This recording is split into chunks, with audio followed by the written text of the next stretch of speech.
The following is a local resident producers program.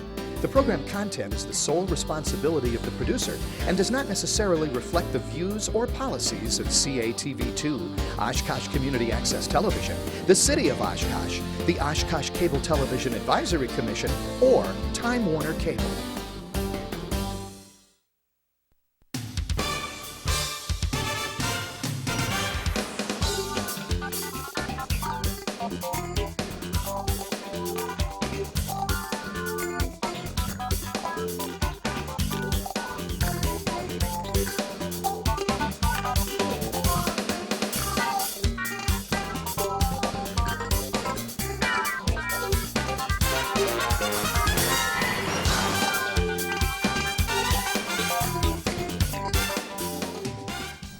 Hi everyone, welcome to another edition of Eye on Oshkosh. I'm Cheryl Hentz along with my co-host Tony Palmieri.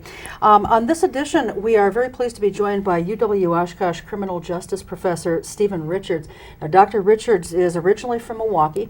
He has his PhD in sociology, and with Jeffrey Ian Ross, he's co-authored two books. We'll be showing those a little bit later on in the show. One is Behind Bars, the other is Convict Criminology. Dr. Richards has also been interviewed in many different mediums, including national radio and TV. Now, you know, UW-Oshkosh, of course, has many associate professors, but the thing about Steve is when he teaches about the criminal justice system, he's actually teaching from personal firsthand knowledge. He has actually served time in a federal prison on a drug conviction. During the next hour, we'll be finding out how that experience kind of lends itself to his classroom teaching prowess, if you will, how he feels about the current criminal justice system and what, if anything, needs to be done to change it. So with that, welcome very much to the show. We appreciate you being here. Thank you, Cheryl. Before we get into some of these more in-depth things, why don't you kind of give viewers and Tony and I kind of a snapshot of who Dr. Steve Richards is? Well, I'm a resident of Wisconsin who grew up here and then in the early 1980s went to prison for conspiracy to distribute marijuana. And I came out of prison in 1987 and went to graduate school and then got a PhD. And I've been a professor for 15 years. Mm-hmm. And what I'm really known for is my writing and speaking about prisons. So I guess what my academic sort of interest has been is educating the public and my students about the reality of being arrested and going to prison and what happens to people. Too often we think about the law in abstract terms, and for me it's very personal. It's what happens to men and women who are arrested and are locked up, and the harm that is caused to them. Okay. Now, how long were you sentenced for, and did you serve that whole sentence? No, I was convicted in a jury trial of conspiracy to distribute marijuana. The sentence was 9 years. And I went to federal prison. I served 3 years inside and then came out of prison on parole. Okay. And did 6 years on parole. That's what's called old law, or federal old law, where they still had parole. Mm-hmm. Since 1987, there's no parole in the federal justice system. Okay, all right. Let's talk about your arrest at the time. Did federal agents knock your door down? I mean, how did they first pick you up? Well, it was a sting operation where the feds were actually selling marijuana. The feds were selling marijuana? Yeah. Well, they didn't have any marijuana. It's under federal law, the federal government could actually pose as sellers. And then they try to interest people in buying from them. That's not entrapment? Not under federal law, it's not. Okay. No. The DEA can actually use drugs, they can actually sell drugs, and then arrest people who they get involved. And it's called a reverse sting. And the problem with reverse sting is that when you couple it with conspiracy, it means they don't even have to conclude a transaction. Mm. There is no exchange of money in marijuana. You simply get arrested for being party to a conversation. All right. So you were caught in one of these sting operations. Had you ever been arrested before? No. So do you remember your initial emotion at the time? What did you think was happening to you at the time? Did you think, I'll work this out, I'll be out in a day? What was going through your mind? I don't think I thought that, Tony, but I think I was shocked at how little evidence the federal government needs to actually arrest somebody and to bring an indictment. The federal government, within this drug war, is able to arrest people and convict them with absolutely no evidence. And all they do is they simply arrest people and they threaten them with many years in prison, and people end up testifying against other people. I interviewed you on radio last week. People can get that radio interview on my website, tonypalmieri.com. And you had told me there about this threatening you with many years of sentence. Did they do that to you?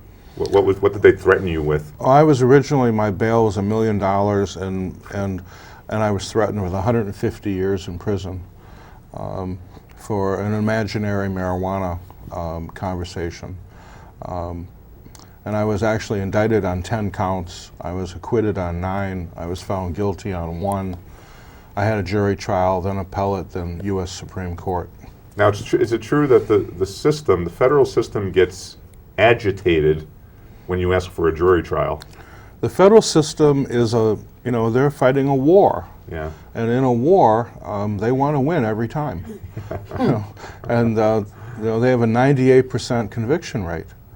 And they can convict people, with no evidence. They just threaten people, and most people plead guilty because they're frightened to go to trial.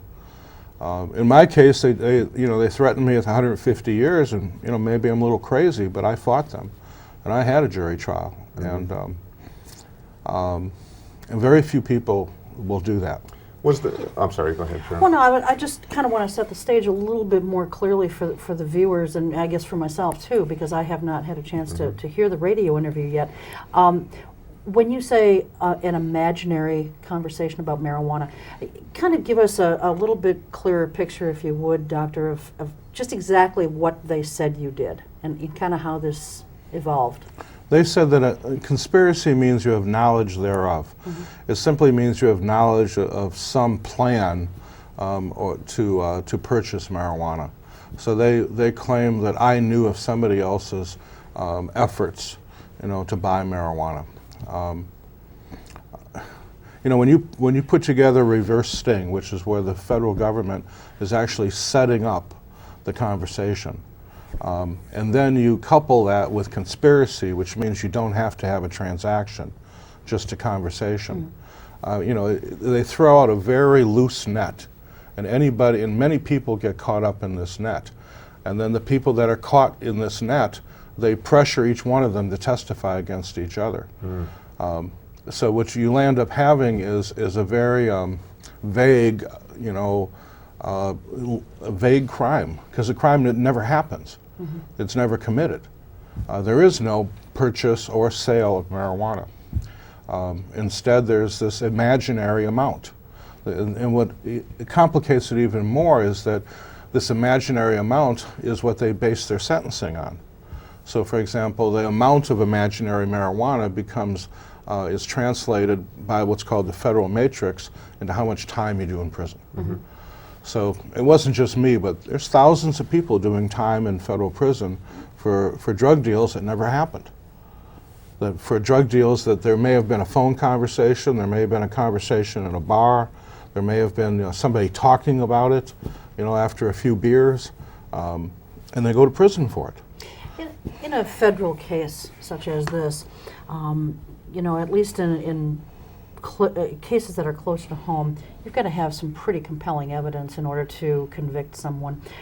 Is that also true in a federal type case? And if so, what do they do? Do they manufacture more evidence? I mean, how do you get a jury of your peers? How do they get a jury of your peers, I should say, to convict on something so weak? The federal and state courts are very different, and the federal law is very different.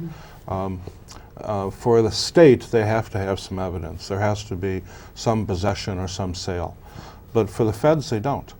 So under federal law, they can indict people for crimes that don't happen, but crimes that may have been planned or may have been discussed. And again, this is generally how the feds indict people is on conspiracy. Yeah. Let me- If I yeah, could, go- just go one right more, ahead. Sure. Because I just kind of want to follow up on that. You know, there's so many people who are committing drug crimes out there. Would it not be easier for them to just go after those people rather than rounding up innocent folks on imaginary crimes, as you say? Sure, I think the drug war is a disaster. They've arrested and convicted millions of people. It's become, I think, a travesty and an embarrassment to American law enforcement, to justice. We are the most punitive country in the Western world. We are the only country that Western industrial power that prosecutes drugs this way. I mean, you know, the Europeans think that we're barbaric, the way we arrest and pursue people for illegal substances. Look, I wish that people didn't have alcohol or drug problems. You know, I realize that drugs, legal and illegal drugs, cause a lot of harm in our society. And I do think we could do more about it. I don't think arresting people and putting them in prison is going to solve our drug problem. And they've had 20 years to pursue this drug war, and by any measure, it's been a disaster. Let me play devil's advocate on your case. People like my dad, old school Italian Catholic, believe that if you get arrested, you did something wrong, right? And so, he would probably ask you, how did you come onto the radar screen of the feds? How did you get onto their field of attention, as you say? What was happening? Well, I'm no angel, and I did have knowledge of marijuana operations, but you know, I still think that when they arrest somebody for a crime, they have to have evidence. In my case, they had no evidence. They suspected that I had been involved or had knowledge of prior marijuana transactions. But what was happening when I was arrested, there was no transaction. And you know, I just say the feds, they can't, you know, when they actually have an indictment, the indictment should be based upon honest information. Okay. And I'd say in my case it wasn't. I read a statistic from the Department of Justice. Since December 31st, 1995, the U.S. prison population has grown an average of 43,266 inmates per year.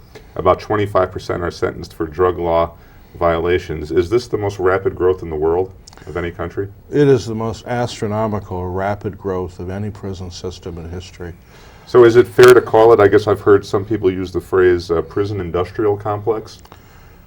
They use that phrase. What is that? What is the prison industrial complex? Well, like President Eisenhower in the 1950s talked about a military industrial complex, Right. where the military and the corporations together, where they had a vested interest in going to war, in the production of military contracts and for military goods.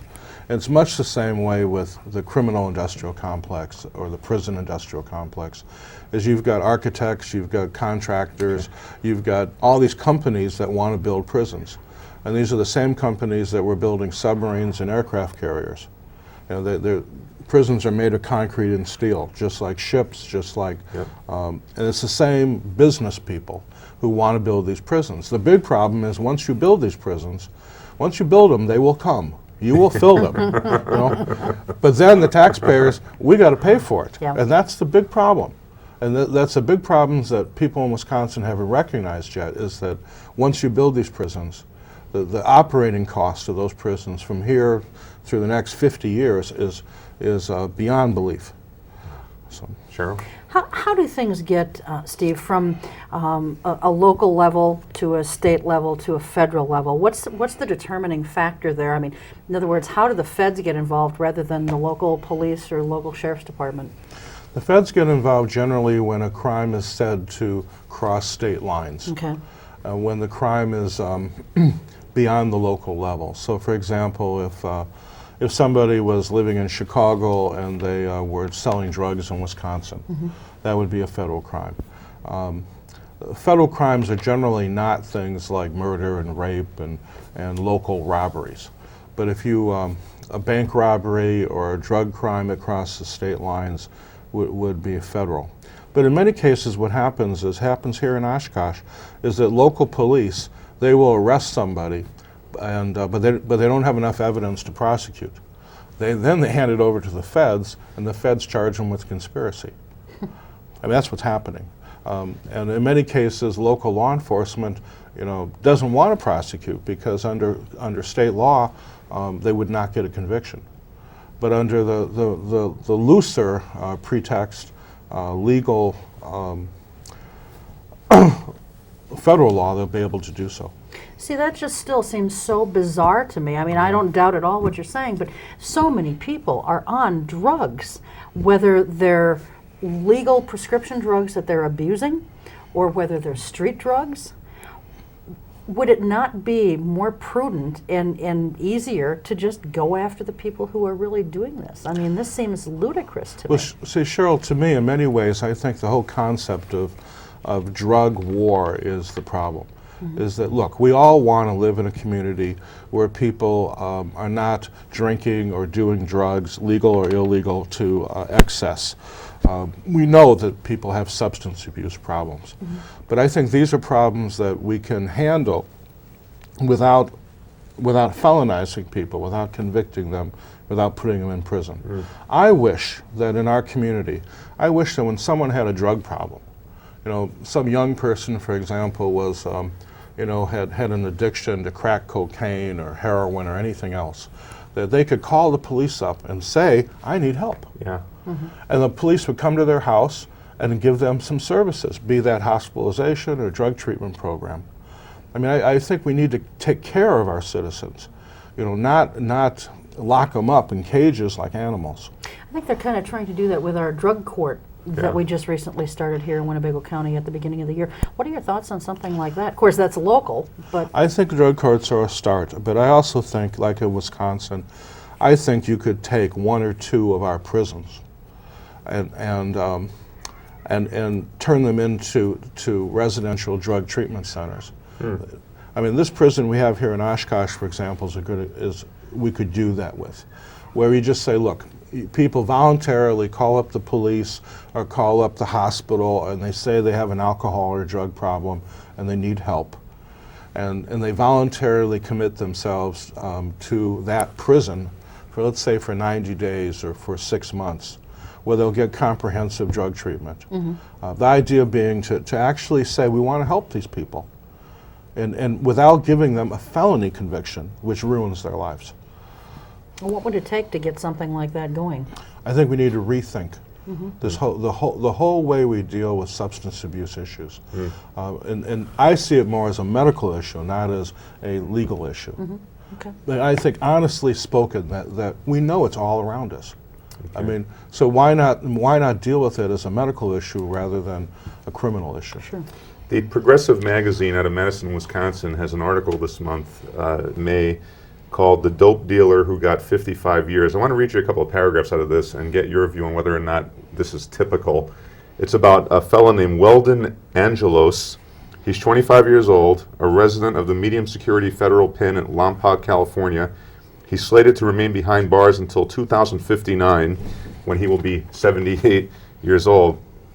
In 2002, he sold 3 half-pound bags worth a few $100s apiece to an informant who was working for the Metro Gang unit as a way to avoid a long prison sentence on his own drug and gun charges. After a jury found him guilty of the charges on November 16, 2004, Angelos, then age 24, faced his sentencing. Judge Paul Cassell, in handing down 55 years, expressed outrage at the sentence the law required him to impose. The judge said, "The court believes that to sentence Mr. Angelos to prison for the rest of his life is unjust, cruel, and even irrational." This is the judge talking.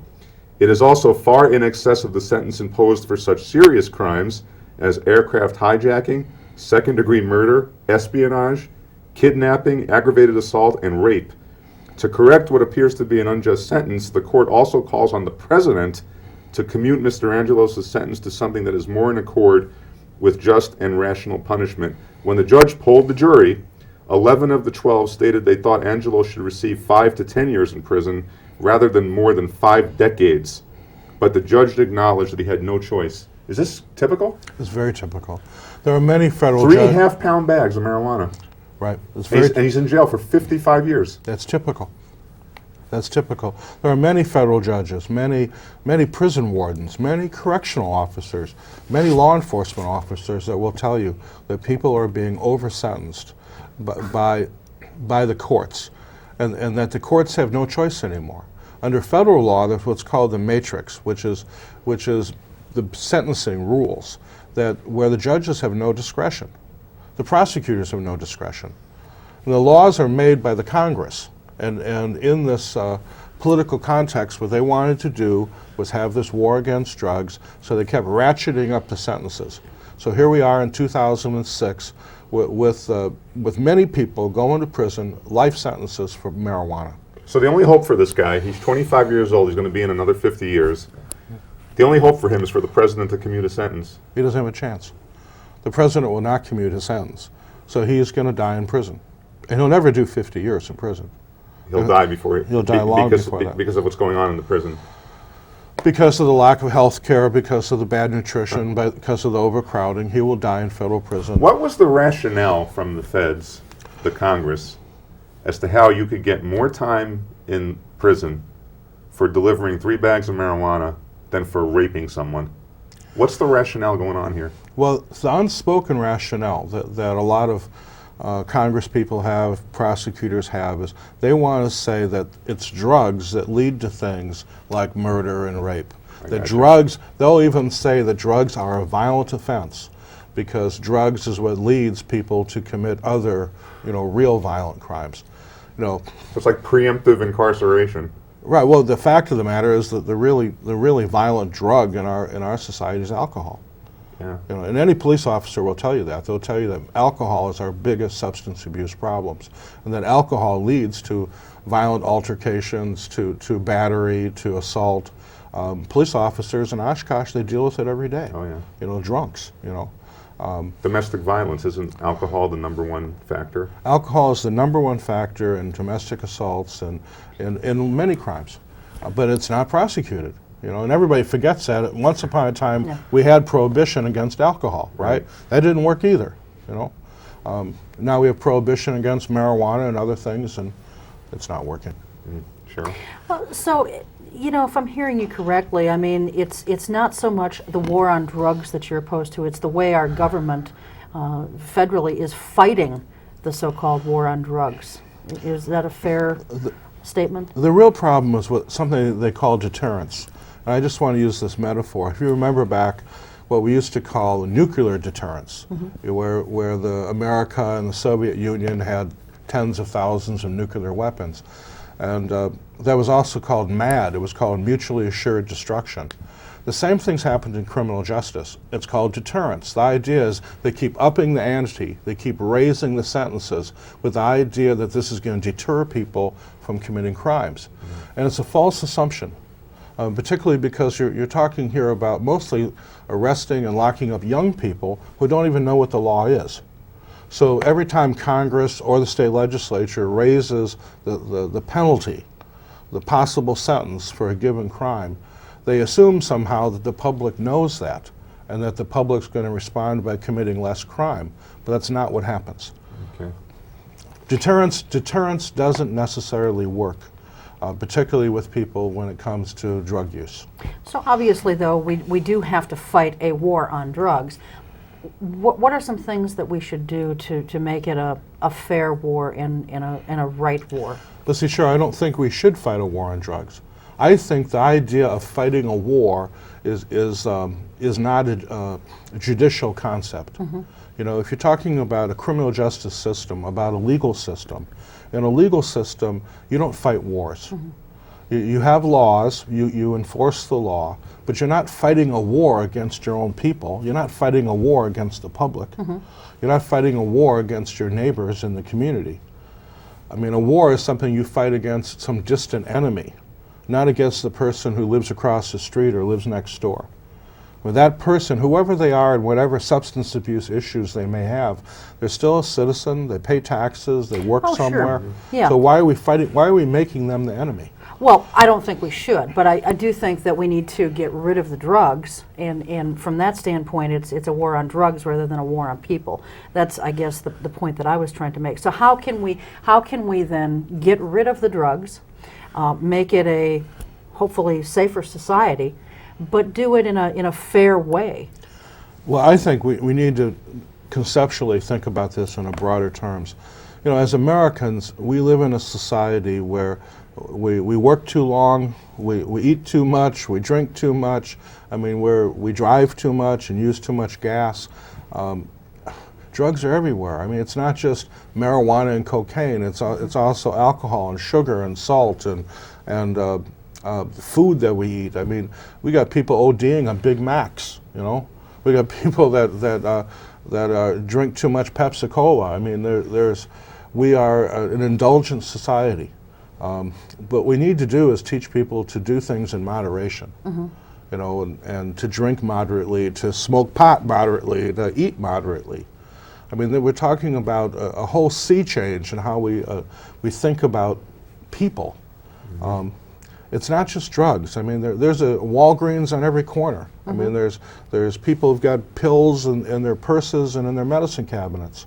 I mean, it's all around us. It's teaching people one at a time, teaching them to moderate their use of things like food and alcohol and legal and illegal substances. Right. The Office of National Drug Control Policy says the U.S. federal government spent over $19 billion in 2003 on the war on drugs at a rate of about $600 per second.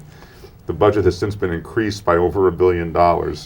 State and local governments spend at least another $30 billion. This is our national health care money, right? We could have a national health care plan with this. Right.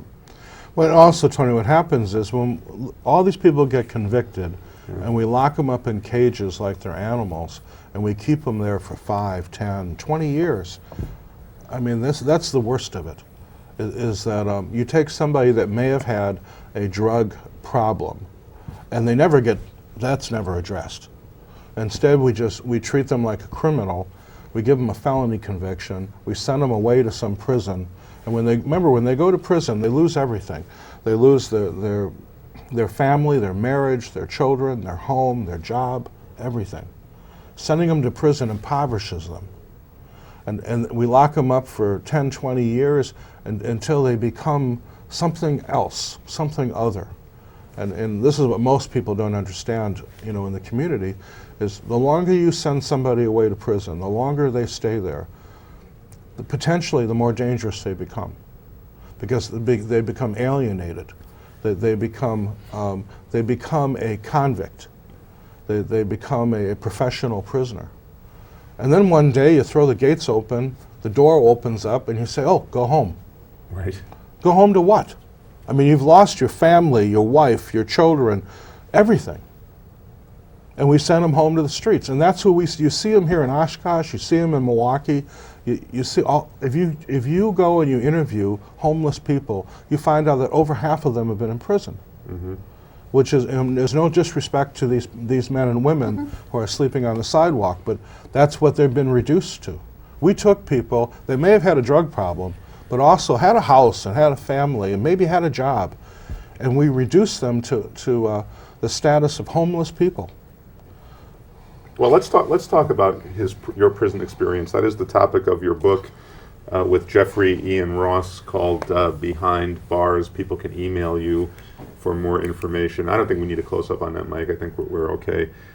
Talk about, you had never been in prison before. You'd never even been in a county jail before you went to federal prison, correct? Right. So explain to our viewers what's prison like. Well, everybody is very naive when they get arrested. And I'm going to tell you this, as a professor of criminal justice, my students are incredibly naive. Yeah. Even when they graduate, they're still naive. They don't understand what the pressure put upon somebody, the humiliation and the pain they suffer by being arrested, by being indicted and being charged in a criminal court. But it gets much worse when you get to prison. I mean, for myself, for example, I did time in 9 different federal prisons and 4 maximum security penitentiaries. And I remember, for example, in 1984 when I entered the United States Penitentiary at Atlanta, which had 3,500 prisoners in it. And the day I got there, the prison was on fire. It was on fire. I mean, I was in the back of a Crown Victoria, driven by federal marshals, handcuffed and shackled.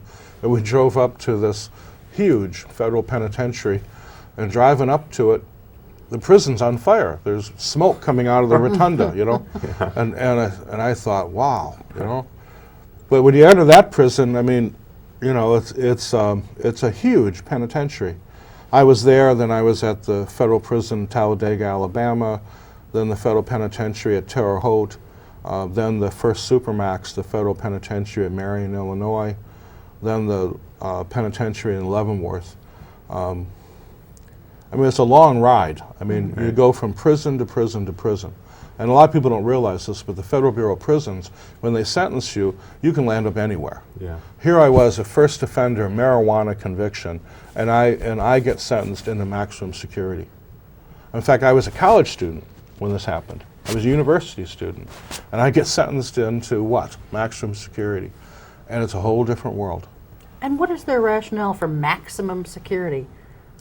They send you where they got a bed, you know? Oh. That's what it's about. And when I entered the federal system in the beginning of the drug war in 1984, there were only 25,000 federal prisoners.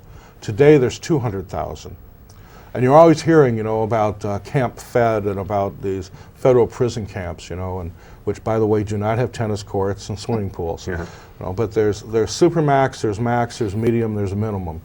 You know, when they sentence you, because I had a jury trial, because I appealed the case to appellate court, the judge made sure that when I entered the prison system, that I entered at the top, maximum security. So that was your punishment for trying to defend yourself, basically. That was my punishment for due process. You know, that's how they punish you. And they normally, people don't realize this, but they normally in the Fed system, they send you as far away from home as they like. That's another part of the punishment. So for example, I'm from Wisconsin, but I did most of my prison time in Georgia, in Alabama, in Indiana, and in Kansas. Before I came home to Wisconsin, my last sentence at prison was Oxford, Wisconsin. And the federal system is very different from one prison to the next. Yeah. So when you got in there, you're in maximum security now. Just, and people don't know these basic things. How many hours a day did you spend in the cell? When you're in maximum security, the door opens at 6 a.m. and the cell block, there's 500 men in a cell block. There's 5 tiers. The cells open at 6 a.m. There's count. You stand for count, and then you march to breakfast. It's called controlled movement.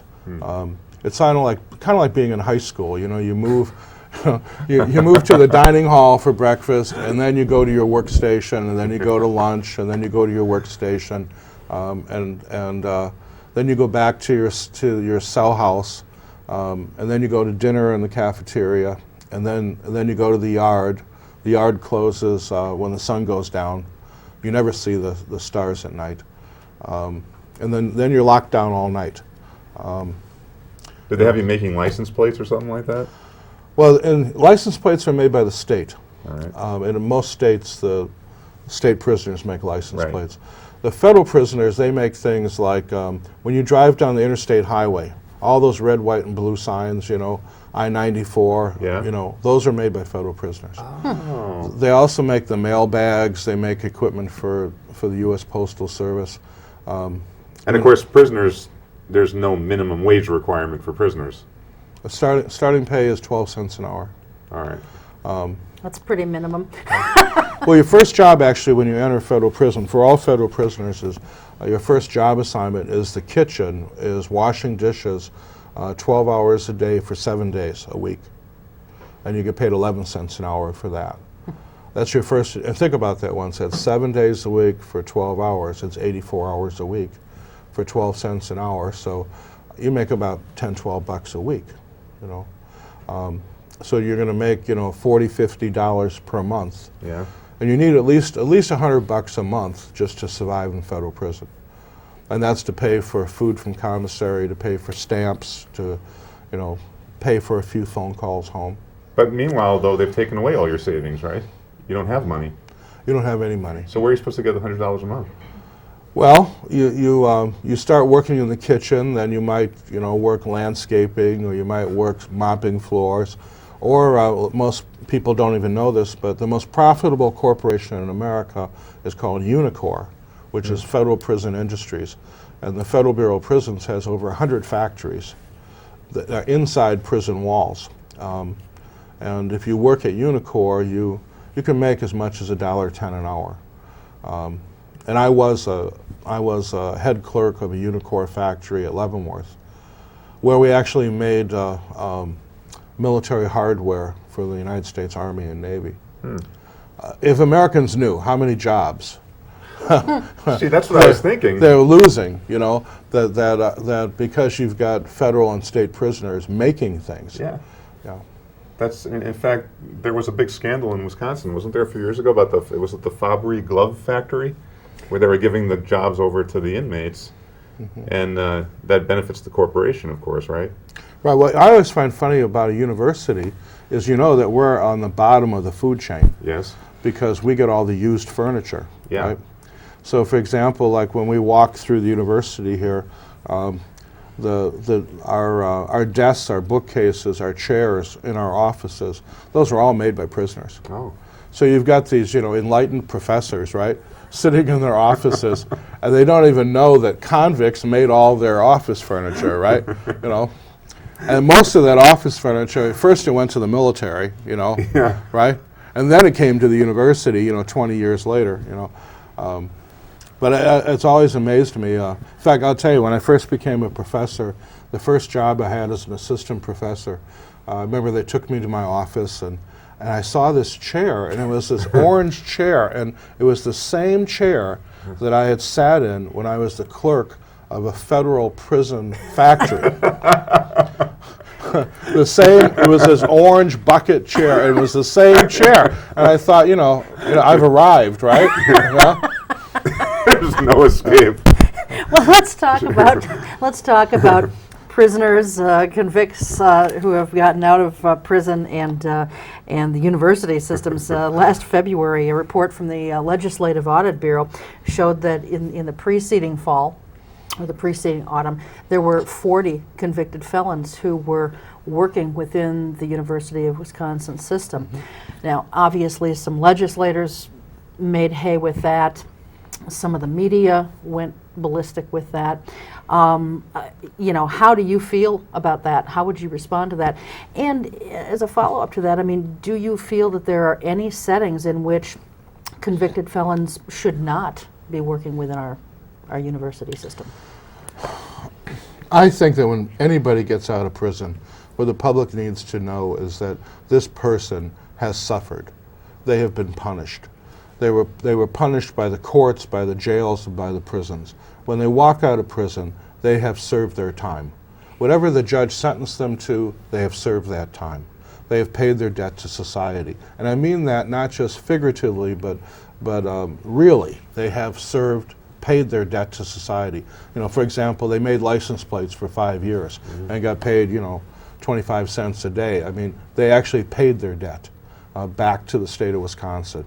When they get out of prison, I think that they deserve a fair chance to be employed in any job. And I don't just think this for the prisoner, for the person walking out, but for our community in general. You don't want felon ghettos. You don't want tens of thousands of people who will be denied employment. And that's what we're finding now. We're finding that people, because of that felony conviction, they can't get a job. I wish employers, when they looked at their applications for employment, would just strike out that line that says you ever been convicted of a felony. I think that doesn't tell you very much about a person. I think that people make mistakes, they pay for their mistakes, and then they should move on with their lives. Personally, I think that the state of Wisconsin and the university system should hire whoever applies. If they are appropriate for the job, they should be hired regardless of whatever their criminal conviction might have been. Well, and I think you make some really valid points there, Steve.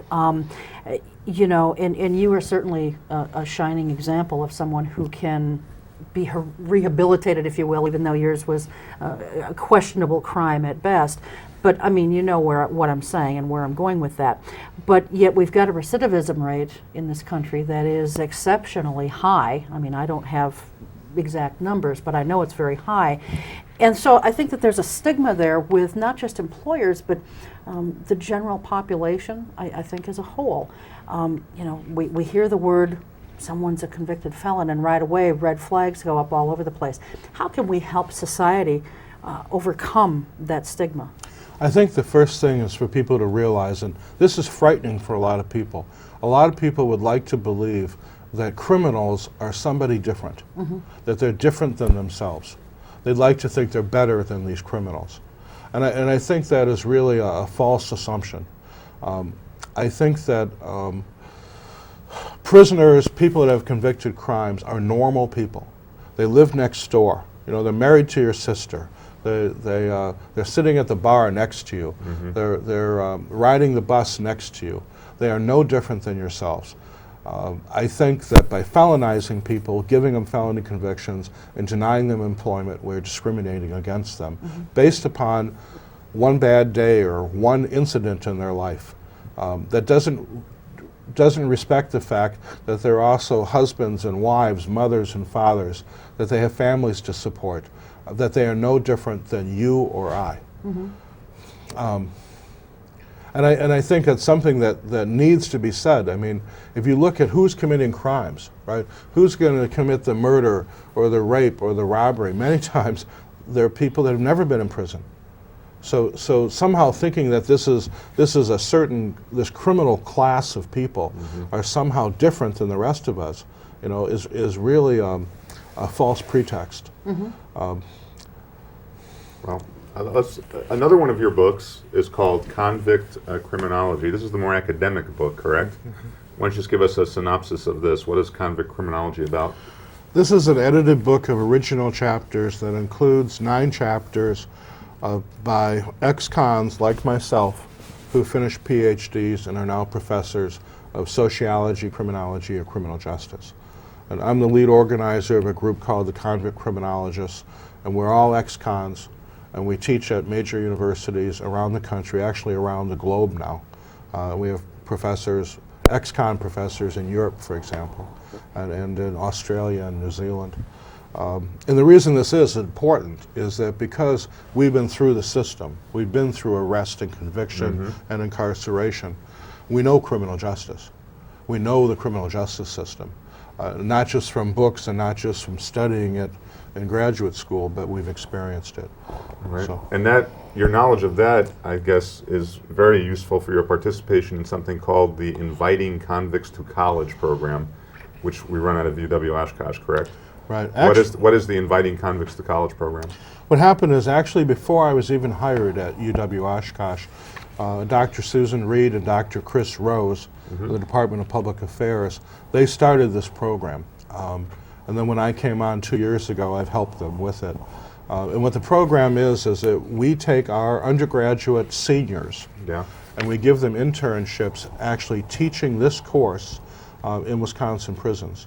And it started at Racine Correctional Institution. It's now being taught at Oshkosh Correctional Institution the last 2 years. The beauty of the course is that it's a free college course. And the reason it's free is because we use our students to teach it. We use this book, which is donated by the publisher. So there's no tuition. The course is free. It's a 14-week course. The course is meant to give the prisoners a chance to see, can they do college-level work? Can they read that book? Can they write papers? Can they discuss it? And then at the end of the 14 weeks, our student teachers, they bring in college admissions forms and financial aid forms, and they help the prisoners fill them out. See, our feeling about this is that here we've got this very wonderful university sitting here, by the way, which is 99% white students. And then we have this prison that is 5 minutes away, which has 2,000 men in it, which is 50% black and is Hispanic. And that, the way I see this is we're all state employees, that our job is to serve the state. We've got this state prison and the state university side by side. I call them parallel institutions. And if we really want to help the state of Wisconsin, what we want to do is help some of these prisoners to transition from prison to university so that they don't recidivate, so they don't commit new crimes and go back to prison. We want to help them to get educated the same way we help our regular students. And one of the ways of doing that is this course, which, by the way, I think has been very successful, both for the prisoners and for the prison. I want to say this, Oshkosh-Criminal Institution invited us in, and they've been very cooperative. I would say that they are a very progressive prison administration, and they want to help the prisoners. And what you said 2,000 men at OCI, right, which is a medium security? Medium security. All right. What percentage of those 2,000 are able to read a college level text like this? Oh, I'd say many of them are. Really? So, Yes. so we have people sitting in OCI that maybe are high school graduates? Sure. High school graduates, some of them even have been to college. Remember, it's a normal population. The weirdest thing is that, and I take my students in there, and the students always say the same thing, is they say, once you've been in the prison for a while, you realize that those men are no different than our male students. They're young, and actually our women, we have women students who are 21 years old teaching this course in a male prison. And our women students tell us that the male prisoners are more courteous and more polite than their fellow students at the university. You know, it's a normal world. I mean, that's what people don't realize. And in many ways, that's the good news. The good news is that when you entered prison, you think it's a scary, frightening place, and you think you're going to see all these muscled people with tattoos. That's not what you see. You see a lot of young men who are in need of training and education, and they're in need of a second chance. And I would say if they've served their prison time, they've paid their dues, that they deserve a chance to go to college like anybody else. And we're simply inviting them to come.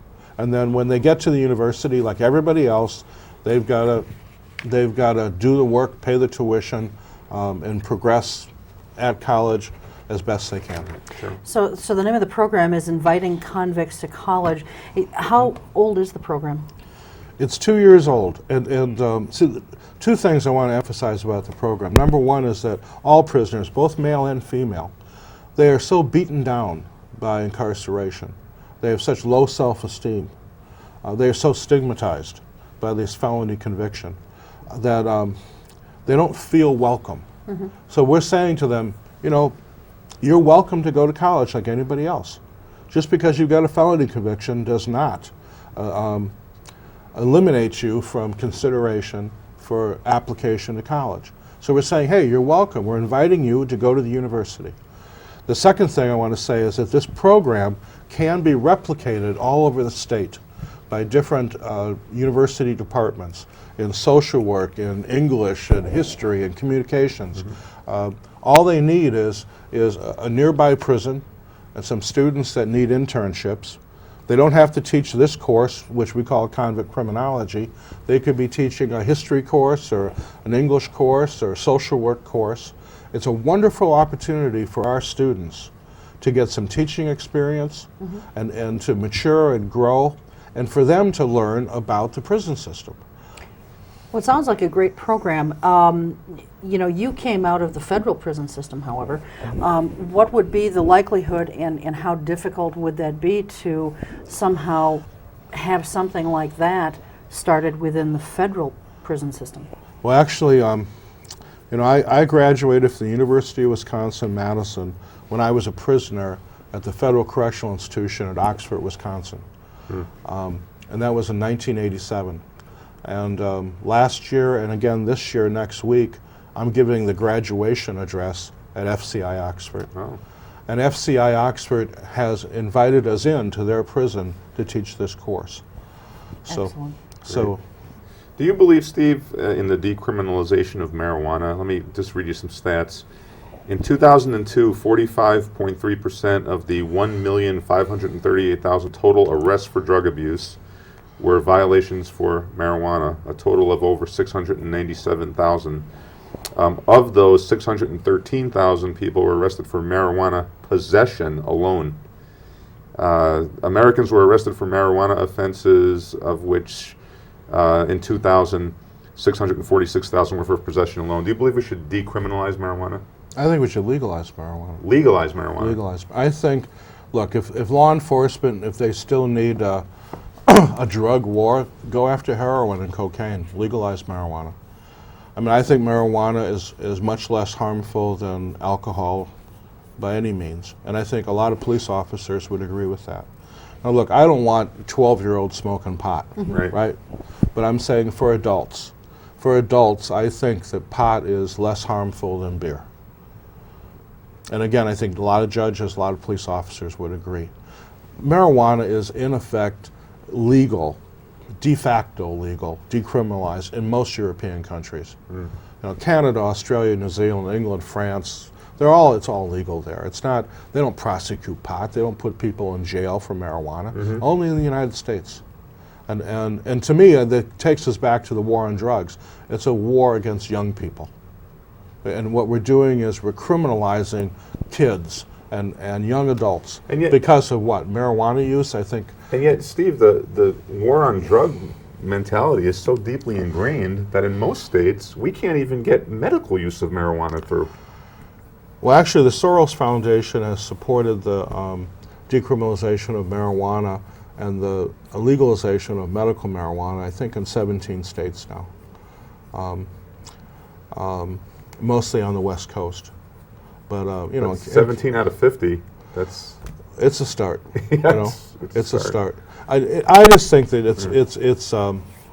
marijuana should be legalized because I think it distracts us from the real issue. The real issue are serious addictive drugs, like alcohol, but also, you know, opiates like heroin. And this distinction between hard substances and soft substances has been lost by the drug war. And I think a lot of people would agree that, well, while we don't want our kids smoking pot, you know, and not going to school and, you know, and not studying or smoking pot and driving a car, we don't want that.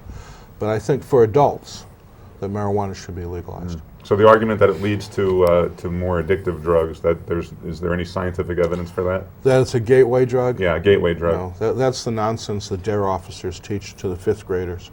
You know, the gateway drug is milk, you know. That's actually a good transition there. The DARE program, Drug Abuse Resistance Education, this is a K through 12 program, correct? The police come into the classroom, educate students about drugs. Any data that program works? There are many academic studies that show, published work that show, the findings are that the DARE program has not worked. That for those children that had the DARE program and those that don't, there is no difference in their use of drugs as they get older. So why do we keep using it? Well, I think police officers, you know, don't have much to do, and you know, they like to go to school and talk to the kids, and I don't blame them. I mean, you know, it's fun for them, I think, and they can write that, you know, they get the DARE card, they can put that stuff on the side of their car, and you know, I mean, they can be officer friendly. You know. Is there any evidence that not only does the DARE program not help, but it might actually hurt? I've had some students at the university tell me that when they were in DARE program, it made them curious about drugs.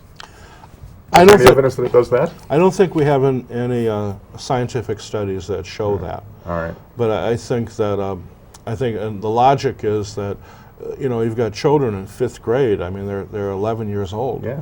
I mean, why are we talking to them about drugs? I mean, why are we spoiling their childhood with such a serious issue? Yeah. But we also, I think it's just, the way I think you stop drug use in your family, and I think it needs to be said, is honesty. And I wish that children and parents could just have honest dialogue. Yeah. And I think that when you criminalize something and you turn it into a crime, what happens is, in some families, is that the children are afraid to talk to their parents. Oh, yeah. And I think that's what really disrupts a happy family, is that the kids start indulging in behaviors that their parents don't know about. You said earlier that when folks come out of prison, especially in a federal prison setting, they have nothing. So there's really not a lot for them to come home to. What can we as a society do, Steve, to help men and women as well who are being released, they've served their time, they're coming home, as you said before, home to what? What can we do to help make that homecoming, if you will, a little easier for them? Well, thank you for that question. I would wish that all employers, that when somebody walks into their place of business and applies for a job, and they see that they do not have that felony question on their application, that they just strike it, just white it out, strike it out. But that when somebody tells them that they just came out of prison, maybe they're in a halfway house, they need a job, that the employer realizes that that person wants to make it, that they've done their time in prison, that they are now straight and sober and they're not drug addicted because they did a couple years in prison. They're broke, they need to work, they will be your best employee. They will be the person that you will be pleased to hire because they will be an enthusiastic worker. The second thing is that for rental managers is that when somebody rents an apartment and they have a criminal record, that you look at the person and you talk to them, and this is what I learned in prison about people, is you can't judge people by the color of their skin or the clothes they wear, or those sorts of things don't matter. But you've got to get to know people one at a time. And I would say to any employer, any rental manager, any neighbor, that you get to know this person as an individual, regardless of whatever their criminal conviction had been. I think that is just the most judicious and humane way to treat anybody, is not to stereotype them by one variable, by one measure of the person. Sure. In about the minute or so that we have left, Steve, I mean, you've been a success. You've lived on both sides of the bars, and you've obviously been a success on both sides of the bars. What are you hoping to impart to your students so that they take away from your class and take into the criminal justice field as they go to work?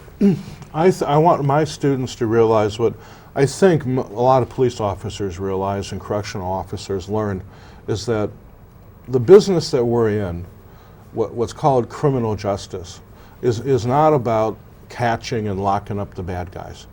I mean, the good and bad runs in all of us. It's about how you interact with the public, and that our job is to provide services to the public. Some people need to get arrested. They're so out of control, they just need to get arrested. People need to be held accountable, but they also need to be treated humanely. Okay. Steve, thank you very much for being here. I can't believe this hour has just flown by, but it's been enlightening, and hopefully we can have you back at some point in the future. So thank you. Thanks very much again. Tony, thanks to you. And as always, thanks to you at home for letting us into your homes for the last hour. We'll see you next time. Until then, take good care and keep your eye on us. We've got our eye on Oshkosh.